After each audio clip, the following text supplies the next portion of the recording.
नमस्कार साथियों, एक बार फिर आप सभी लोगों का स्वागत है एसएम क्लासेस के यूट्यूब चैनल में। मैं अभिषेक मध्य प्रदेश के जिलेवार अध्ययन को करते हुए हम रीवा संभाग के आ चुके हैं सिंगरौली जिले पर। हमने कंप्लीट किया रीवा संभाग के रीवा जिले को, सतना जिले को, सीधी जिले को, और आज हम पढ़ेंगे सिंगरौली जिले के बारे में। जब बात करते हैं सिंगरौली जिले की तो इसका गठन हुआ है 24 मई 2008। सिंगरौली जिले का गठन कब हुआ है? 24 मई 2008 को इसका गठन हुआ है। और ये किस जिले से अलग होकर बना है? तो ये सीधी जिले से अलग होकर बना है।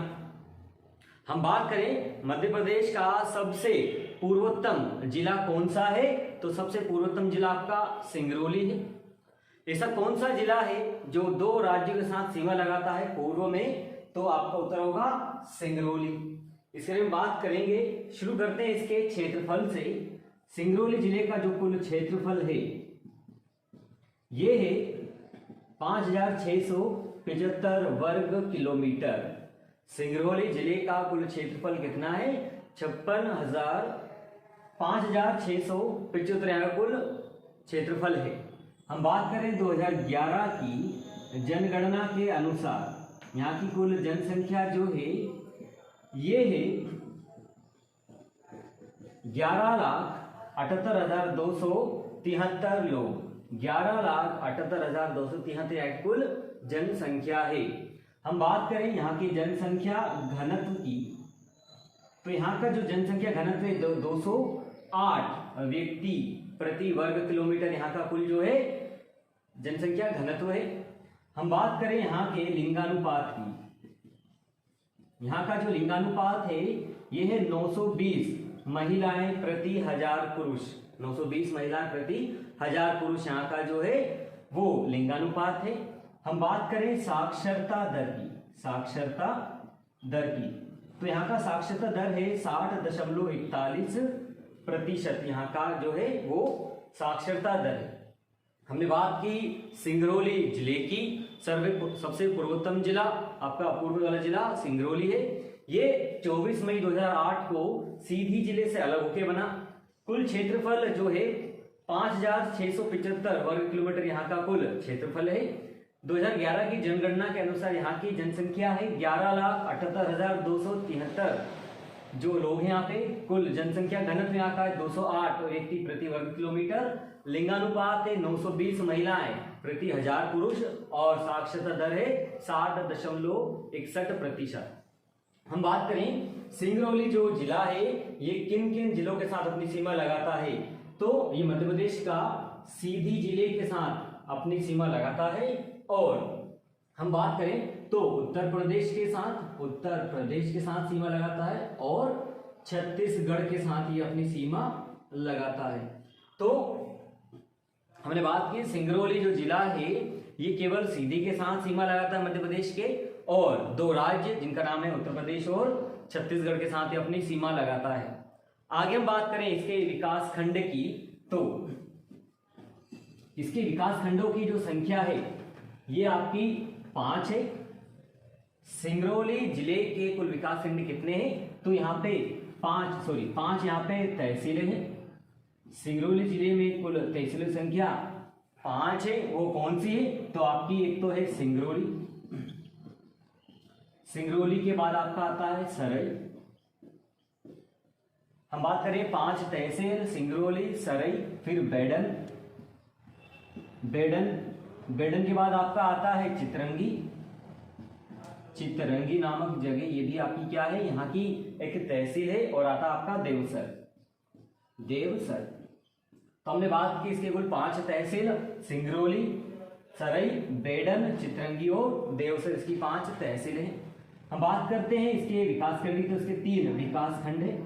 3 विकास खंड है इसके। और 3 विकास खंड में कौन से हैं? तो एक तो आपका बेडन, चितरंगी और देवसर, ये इसके 3 विकास खंड हैं। चलिए आते हैं कि सिंगरौली से कौन सा राष्ट्रीय राजमार्ग गुजरता है। तो सिंगरौली से जो राष्ट्रीय राजमार्ग गुजरता है उसका नाम है NH39।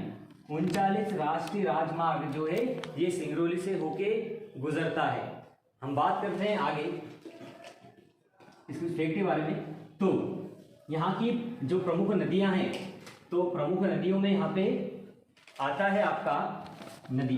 तो यहाँ पे जब हम बात करते हैं नदियां की, तो यहाँ पे जो प्रमुख नदियां हैं इनमें आपकी है बनास नदी, बनास के बाद आपकी गोपद नदी, बनास नदी, गोपद नदी, उसके बाद फिर आपका आता है तो बनास, गोपद और खनुआ नदी, खनुआ नदी के बाद आता है जमती हवा, जमती हवा भी यहाँ की एक नदी है। आगे हम बात करें तो कौतरी यहाँ की एक नदी है। चलिए, तो हमने बात की यहाँ की कुछ प्रमुख नदियों की, तो बनास, गोपद, खनुआ, जमती हवा, कौतरी और एक और आपकी रिहंद, ये कुछ यहाँ की प्रमुख नदियां थी। आगे हम बात करें सिंगरौली के बारे में, तो सिंगरौली जो था ये रीवा रियासत के अंतर्गत था, रीवा रियासत के अंतर्गत ये था और किस क्षेत्र में आता था, तो बघेलखंड क्षेत्र में ये आता था, बघेलखंड क्षेत्र में ये आता था। सिंगरौली जो रीवा रियासत के अंतर्गत आता था और ये बघेलखंड क्षेत्र के अंदर था। हम बात करें इसके प्राचीन नाम की, इसके प्राचीन नाम की, तो इसका प्राचीन नाम है श्रृंगावली, श्रृंगावली इसका प्राचीन नाम था। चलिए हम बात करें आगे, तो भारत की स्थानीय समय मानक रेखा, भारत की समय मानक रेखा, समय मानक रेखा जो है आपकी 82°5', ये मध्य प्रदेश के किस जिले से होके गुजरती है, किस जिले को स्पर्श करके निकलती है, तो आपका उत्तर होगा ये सिंगरौली से होकर गुजरती है, सिंगरौली जिले से होकर ये गुजरती है। हम बात करें इसकी, तो प्रदेश की राजधानी, प्रदेश की राजधानी से सर्वाधिक दूरी वाला जिला, प्रदेश की राजधानी से सर्वाधिक दूरी वाला जिला भी आपका कौन सा है, सर्वाधिक दूरी वाला जिला भी आपका कौन सा है, तो प्रदेश की राजधानी से सर्वाधिक दूरी वाला जिला आपका जो सिंगरौली है। चलिए हम बात करें आगे इसके बारे में। तो हमने बात की रीवा रियासत के अंतर्गत ये आता था, बघेलखंड क्षेत्र के अंतर्गत, इसका प्राचीन नाम श्रृंगावली था और यहाँ पे ये जो था भारत की मानक रेखा 82°5' से होकर सिंगरौली से होकर वो गुजरती है।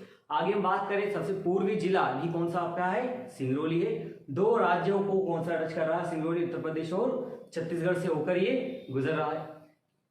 इसको प्रदेश की ऊर्जा राजधानी भी कहा जाता है, प्रदेश की ऊर्जा राजधानी को क्या कहा जाता है, तो प्रदेश की ऊर्जा राजधानी जो है आपकी सिंगरौली है। क्यों कहा जाता है, तो अपने प्रचुर खनिज संसाधनों, प्रचुर खनिज संसाधनों और तापीय विद्युत संयंत्रों के कारण इसको मध्य प्रदेश की ऊर्जा राजधानी भी इसको नाम दिया गया है और इसको ऊर्जांचल भी कहा जाता है, ऊर्जांचल भी इसको कहा जाता है। तो हमने बात की अभी प्रदेश की ऊर्जा राजधानी के नाम से कौन सा जिला जाना जाता है, आपका सिंगरौली है। हमने बात की खनिज संसाधनों और तापीय विद्युत संयंत्रों के कारण इसको ऊर्जांचल भी कहते हैं। आगे हम देखें तो प्रदेश का जो सिंगरौली है ये क्या है, यहाँ पर कोयले का दूसरा सबसे बड़ा क्षेत्र आपका सिंगरौली है। तो दूसरा बड़ा कोयला क्षेत्र आपका कौन सा है, तो दूसरा बड़ा कोयला क्षेत्र आपका सिंगरौली है। सबसे बड़ा कौन सा है, तो सबसे बड़ा था आपका सोहागपुर, होशंगाबाद। अभी हम बात करें दूसरा सबसे बड़ा कोयला क्षेत्र कौन सा है, तो ये सिंगरौली में, जिसका कुल क्षेत्रफल है 2337 वर्ग किलोमीटर, इसका कुल क्षेत्रफल है। हम बात करें इसकी जो भंडारण क्षमता है वो कितनी है, तो इसका है 9260 मिलियन टन, इसका क्या है भंडारण क्षमता है, भंडारण है यहाँ पर इतना। हम बात करें विश्व की कोयले की सबसे मोटी परत, विश्व में कोयले की कोयले की दूसरी सबसे मोटी परत, कोयले की सबसे मोटी परत, दूसरी सबसे मोटी परत कौन से कहां पर है? सिंगरौली में। और ये कितनी है? यह 136 मीटर मोटी परत है। विश्व में कोयले की दूसरी सबसे मोटी परत कहां पर है? सिंगरौली में, जो कितनी है? 136 मीटर की है। इसके अलावा दो और यहां पर आता है, एक आता आपका झिंगुरदेह परत, जो कितनी है? जो है आपकी 10.2 मीटर की। एक और आपका आता है नैनागर परत, ये भी यहां पर आती है, और ये कितनी है? तो ये है 12.1 मीटर। हमने बात की दूसरा सबसे बड़ा कोयला क्षेत्र कौन सा है? सिंगरौली में है, और जिसका जो हम बात करें क्षेत्रफल कितना है? 2337 है। कुल भंडार कितना है यहाँ पे कोयले का? तो 9207 मिलियन टन यहाँ पर भंडार है। हम बात करें विश्व की में कोयले की दूसरी मोटी परत कहाँ पर है? सिंगरौली में, जो कितनी है? 136 मीटर है। झिंगुरदेह परत भी यहाँ पर है, वो कितनी है? 10.2 मीटर मोटी है। नैनागर परत कहाँ पर है? तो यहाँ पर है, और कितनी है? 12.1 मीटर मोटी है। इसके बाद हम आगे बात करें तो प्रश्न आता है माडा की गुफाएं कहाँ पर है? माडा की गुफाएं भी आपकी कहाँ पर है? तो माडा की गुफाएं आपकी सिंगरौली जिले में है। माडा की गुफाएं कहाँ पर है? तो सिंगरौली जिले में है। हम आगे बात करें स्टेडियम की, तो स्टेडियम में यहाँ पे आता है आपका राजमाता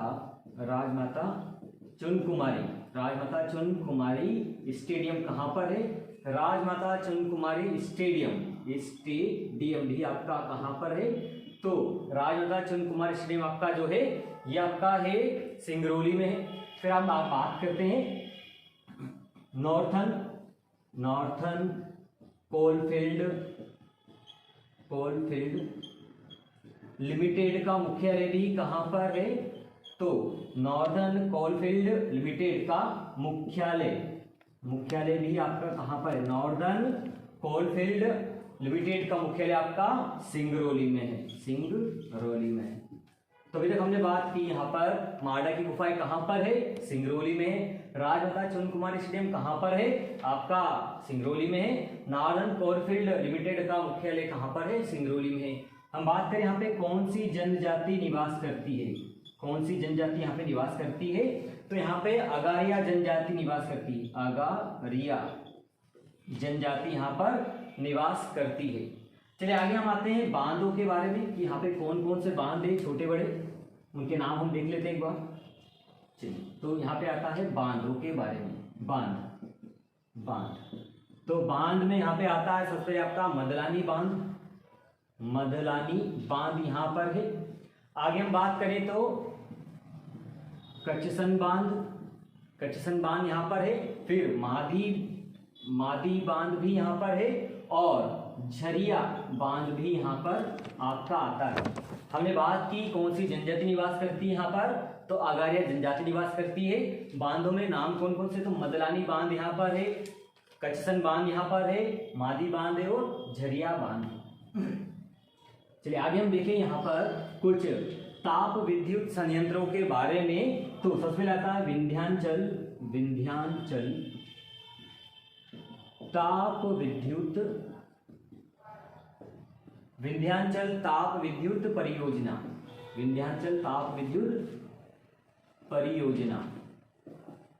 विंध्याचल ताप विद्युत परियोजना कहां पर है? तो आपका सिंगरौली में है, जिसकी स्थापना की गई थी 1987 में। किसकी सहायता से? तो की गई थी पूर्व सोवियत संघ की वित्तीय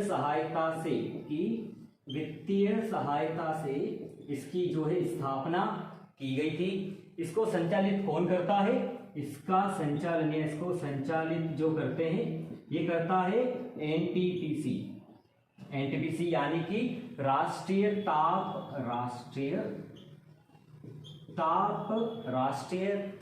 विद्युत निगम।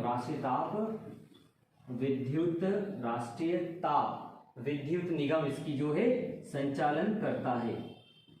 आगे हम देखें तो प्रदेश का सबसे बड़ा ताप विद्युत केंद्र कौन सा है? तो यही है प्रदेश का सबसे बड़ा ताप विद्युत केंद्र, प्रदेश का सबसे बड़ा ताप विद्युत केंद्र कौन सा है?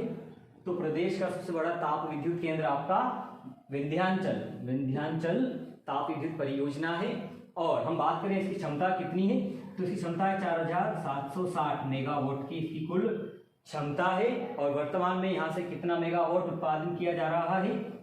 तो वर्तमान में यहाँ से 3260 मेगावाट का उत्पादन किया जा रहा है।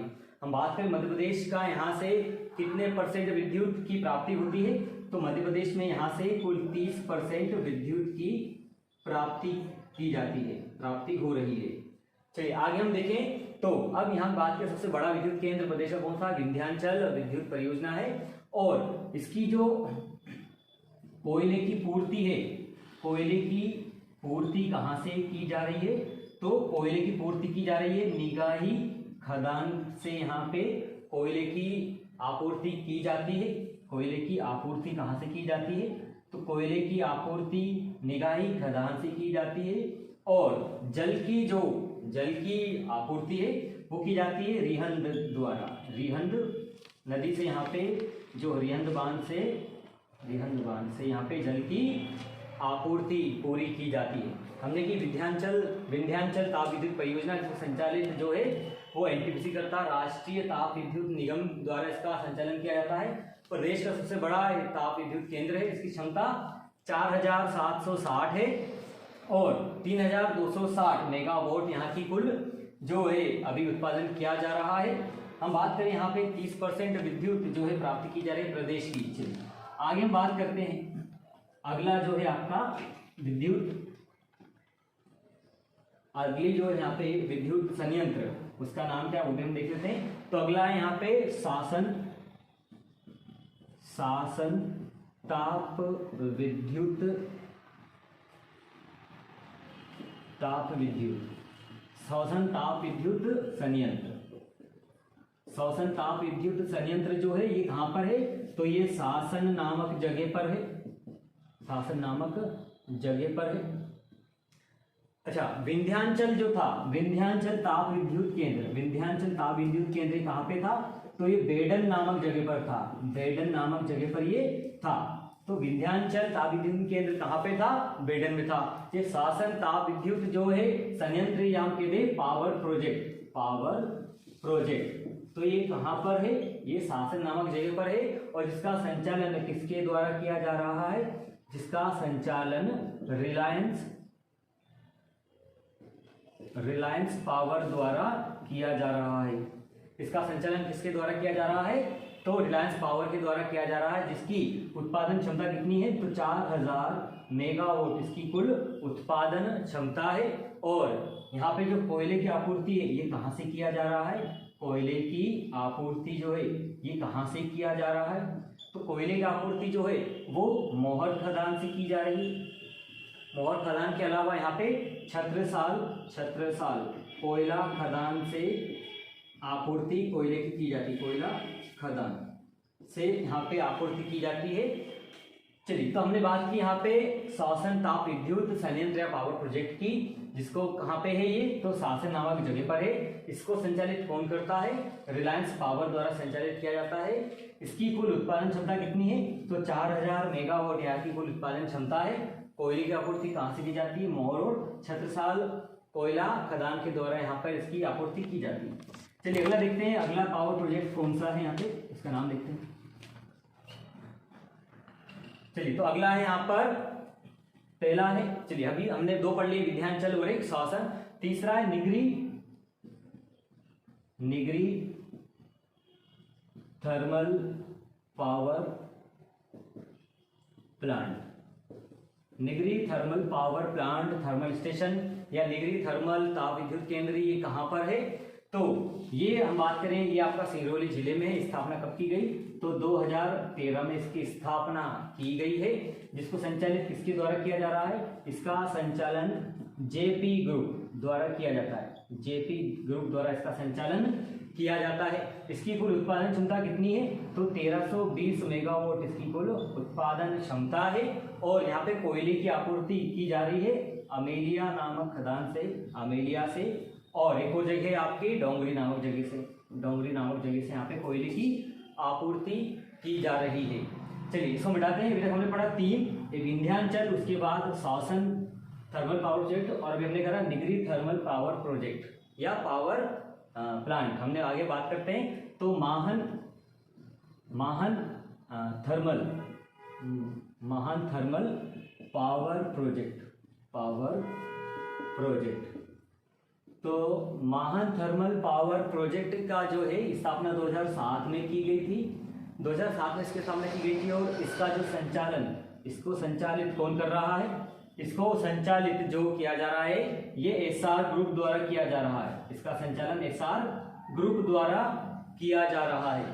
चलिए तो ये हमने पढ़े, सबसे पहला विंध्याचल ताप विद्युत केंद्र, शासन विद्युत ताप केंद्र, फिर हमने पढ़ा माहन थर्मल पावर प्रोजेक्ट जिसका जो है एसआर ग्रुप द्वारा संचालन किया जा रहा है। एक और है माहन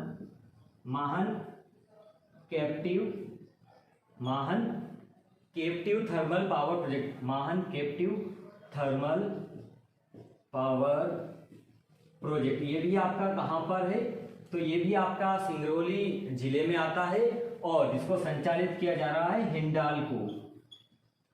हिंडाल्को द्वारा इसका संचालन किया जा रहा है। इसकी स्थापना 2007 में की गई थी। तो इन power project, thermal power project संयंत्रों के कारण ही सिंगरौली को मध्य प्रदेश की ऊर्जा राजधानी कहा जाता है। तो अभी हमने पढ़ा यहाँ पर कुछ पॉइंट, कुछ फैक्ट्स के बारे में सिंगरौली के, और अब हम आगे देखते हैं इसके कुछ प्रमुख स्थल। चलिए तो अब आते हैं सिंगरौली जिले के कुछ प्रमुख स्थलों के बारे में। सबसे पहले बात करें गणेश माड़ा, विवाह माड़ा, शंकर माड़ा, रावण माड़ा और जलजलीय इको पर्यटन केंद्र। तो हम बात करें गणेश माड़ा, विवाह माड़ा, शंकर माड़ा, रावण माड़ा। ये क्या है? तो ये राग कट वास्तुकला के बेहतरीन उदाहरण है। हमने बात की माड़ा गुफाएं कहाँ है? तो सिंगरौली जिले में थी।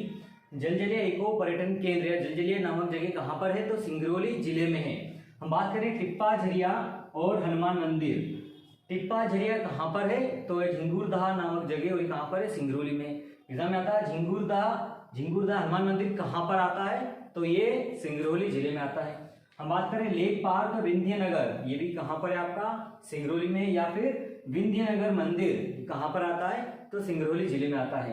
देवसर की पहाड़ी, रानी माची गुफाएं, धौलागिरी शैलाश्रय और रोज गार्डन। देवसर की पहाड़ी, धौलागिरी शैलाश्रय, रोज गार्डन और रानी माची गुफाएं ये कहाँ पर है? तो ये सभी आपके सिंगरौली जिले में है। तो इसके साथ हमने रीवा संभाग के चारों जिलों को पूरा पढ़ा है। रीवा, सतना, सीधी, सिंगरौली का आज हम पूरा करने बाद हम आपसे मिलेंगे मध्य प्रदेश के अगले संभाग में। यदि आप लोगों को हमारा वीडियो अच्छा लग रहा है, पढ़ाना अच्छा लग रहा है, तो लाइक करें, शेयर करें और हमें कमेंट करके बताएं कि आपको वीडियो कैसा लगा, और शेयर करना ना भूलें अपने दोस्तों के साथ। मिलते हैं आपसे अगले संभाग के अगले जिले में। धन्यवाद।